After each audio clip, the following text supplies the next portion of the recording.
প্রশাসকদের মধ্যে বা ব্যুরোক্রেটসদের মধ্যে বা ডাক্তারদের মধ্যে বা হেলথ সেক্টরে যারা দায়িত্বপ্রাপ্ত তাদের মধ্যেও টকিং টার্ম, চিঠিপত্র আদান প্রদান ছিল না। একটা মারাত্মক ধরনের নেগেটিভিটি কাজ করেছে, যার কুফল সর্বত্র আমরা দেখতে পাচ্ছি। আয়ুষ্মান ভারতে ইতিমধ্যে এনরোলমেন্টের কাজ শুরু হয়েছে।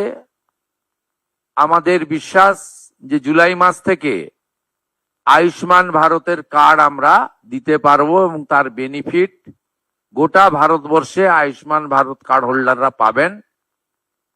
আমরা আশা করছি যে স্বাস্থ্যসাথীর কার্ডের সঙ্গে যুক্ত এমন 6 কোটিরও বেশি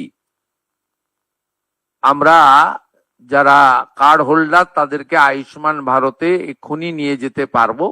পরে পরে এই সংখ্যা আরো বৃদ্ধি পাবে এবং যারা নতুন করে আয়ুষ্মান ভারতে যুক্ত হতে চান, স্বাস্থ্যসাথীতে যুক্ত হননি, তাদের ক্ষেত্রেও অপরচুনিটি থাকছে। আমরা জুন মাসের প্রথম সপ্তাহের মধ্যে আয়ুষ্মান আরোগ্য মন্দিরের এগ্রিমেন্ট দিল্লিতে করার সিদ্ধান্ত নিয়েছি। সেখানে পশ্চিমবঙ্গ সরকার এবং ভারত সরকার মন্ত্রী স্তরে, আধিকারিক স্তরে উপস্থিতিতে একটি ইভেন্টের মাধ্যমে বা একটি ছোট্ট অনুষ্ঠানের মাধ্যমে আমরা এটা করব। কারণ আয়ুষ্মান আরোগ্য মন্দিরের বেনিফিট শুধু পশ্চিমবঙ্গে থাকা স্থায়ী বাসিন্দারা নন, প্রায় 1 কোটির কাছাকাছি পশ্চিমবঙ্গের স্থায়ী বাসিন্দা কর্মসূত্রে পেটের টানে বাইরের রাজ্যে আছেন বা এডুকেশন নেওয়ার জন্য বাইরের রাজ্যে আছেন, তারাও এই সুযোগ পাবেন গোটা দেশব্যাপী। সেই এগ্রিমেন্ট আমরা জুন মাসের প্রথম সপ্তাহে দিল্লিতে করার সিদ্ধান্ত নিয়েছি। আমাদের সার্ভাইকাল ক্যান্সারের যে প্রিভেন্টিভ আমাদের ভ্যাকসিনেশন ফেব্রুয়ারি 2026-এ মাননীয় প্রধানমন্ত্রী দেশব্যাপী চালু করেছেন। পশ্চিমবঙ্গে 7 লক্ষের বেশি ডোজ ভারত সরকার তারা দিতে চান। আমাদের এই 14 থেকে 15 বছরের আমাদের বোনেদের বা বালিকাদের, তাদেরকে আমরা এইটা দিতে পারি, যেটা ভারতবর্ষের অন্যান্য রাজ্যে কমপ্লিট হয়ে গেছে। আগামী 30 মে পশ্চিমবঙ্গে এটা অফিসিয়ালি লঞ্চ হবে।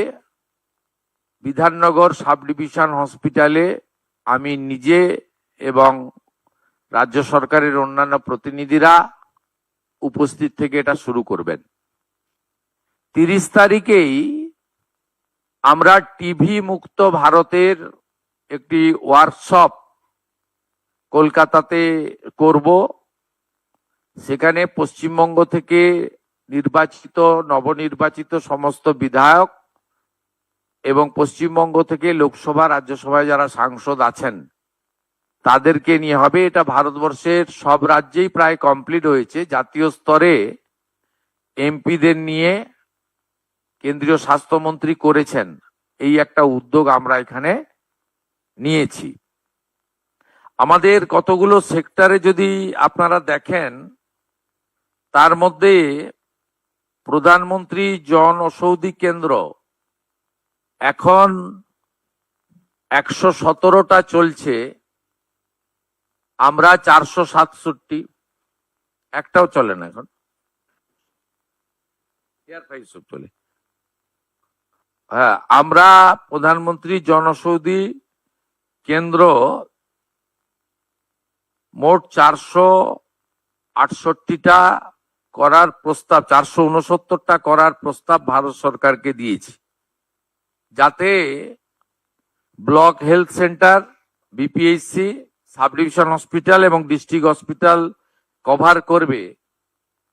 একজনের পরিবারে যদি মাসে ডায়াবেটিস থেকে হাইপার টেনশন থেকে শুরু করে ধরুন 2000 টাকার ওষুধ লাগে, এই 469টি সরকার নিয়ন্ত্রিত প্রধানমন্ত্রী জনঔষধি যোজনার সেন্টার চালু হলে এটা ধরে নিতে পারেন অ্যাপ্রক্স 200 টাকায় পৌঁছে যাবে, অন্তত 10 গুণ বেনিফিট পাবেন। এর সাথে অমৃত প্রকল্পে 50 থেকে 80% ছাড়ে ওষুধ, দুরারোগ্য ব্যাধির ওষুধ বিতরণ কেন্দ্র আমরা 70%, 80% পর্যন্ত ফ্রি থাকবে। আমাদের বিগত সরকারের প্রপারলি মনিটরিং না করার ফলে নবজাতক যাদের বয়স 5 বছর, সেই 5 বছরের নিচে এখানে মৃত্যু হার অনেক বেশি। বিশেষ করে কলকাতা, মুর্শিদাবাদ, পূর্ব বর্ধমান, বীরভূম, মালদা ইত্যাদি জেলাগুলির রিপোর্ট অ্যালার্মিং। এই বিষয়ে আমরা সিদ্ধান্ত গ্রহণ করেছি।